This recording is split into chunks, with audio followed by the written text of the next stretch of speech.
Good morning, class. Today, we are going to start a new chapter in economics, which is money and credit.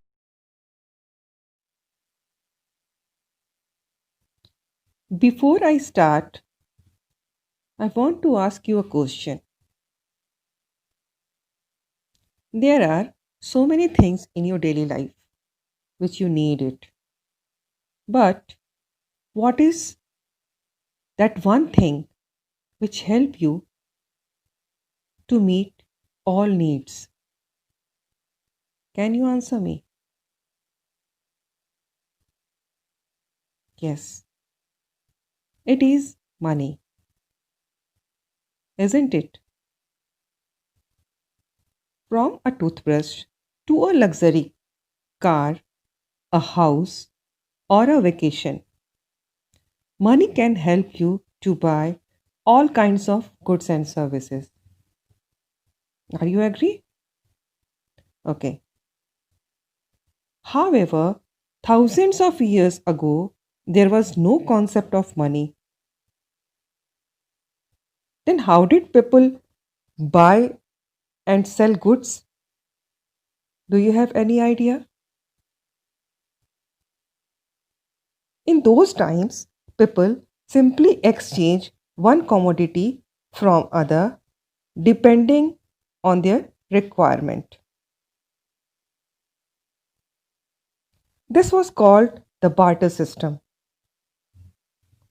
However, exchanging goods in the barter system was not so simple. Let us take an example.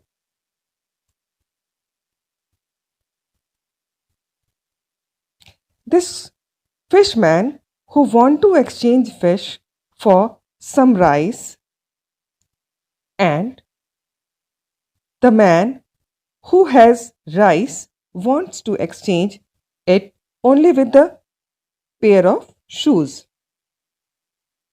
and the man who has the pair of shoes to exchange want a new hammer in return of it. Thus, we see that although every person has something to offer,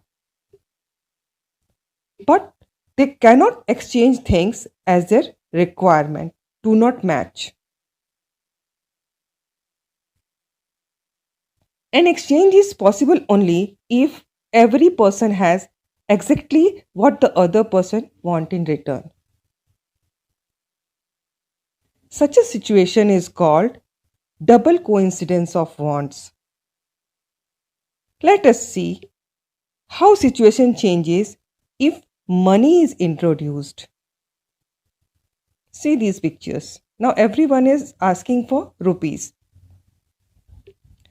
When money is introduced, a person can sell his goods to anyone in return for money and use that money to buy what they want from anyone who is selling it.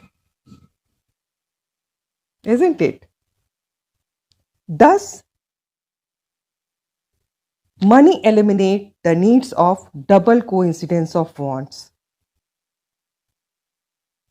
Also, since money enables the exchange process, as it is also called medium of exchange.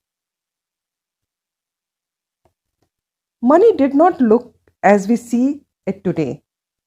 Here are some early forms of money.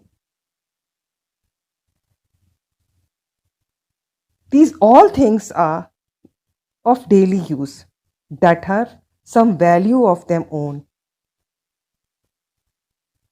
Here is the modern form of money as currency, notes, and coins. Modern currencies use as paper note and coins made of relatively inexpensive metals. Thus, modern currency has no value of its own.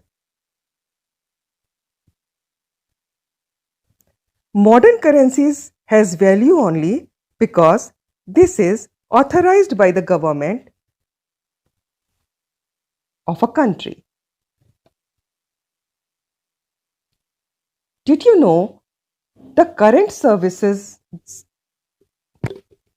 series of currency notes in India called the Mahatma Gandhi series, which is started in 1996. Each currency note has its amount written on it in 17 Indian languages. Do you know that?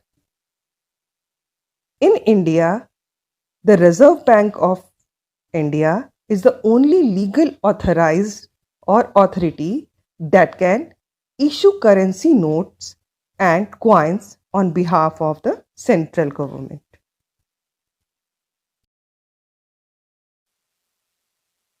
Now, meet Arjun. He is employed in a company. Today is the first day of the month and Arjun has received his salary. Arjun only needs a part of his salary right now.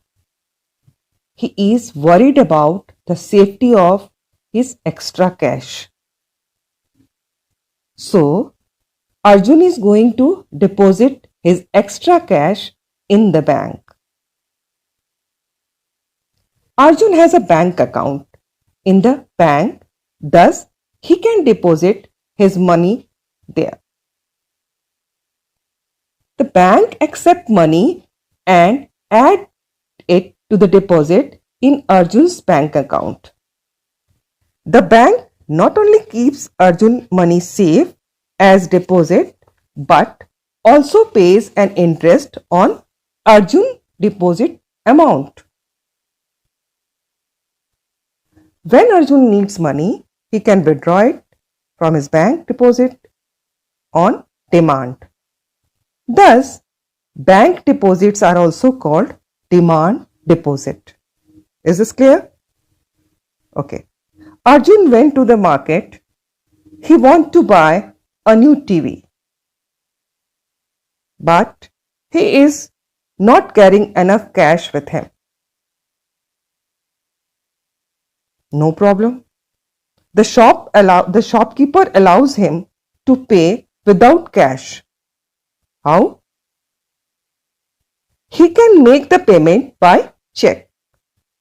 Now, what is check? A check is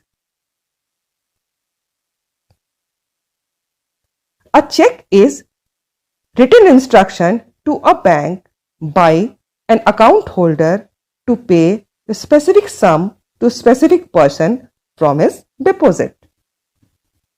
Is this clear? You can see in this picture. A check has all the information about the person to whom the payment is to be made, the amount.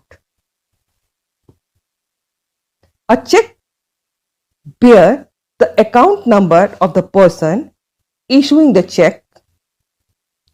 A check also bears a unique check number that can be used to track the payment. In today's economy, a check also represents money just like cash, and it can be used to make payments directly from the bank deposit. People deposit in a bank. Is this clear? Create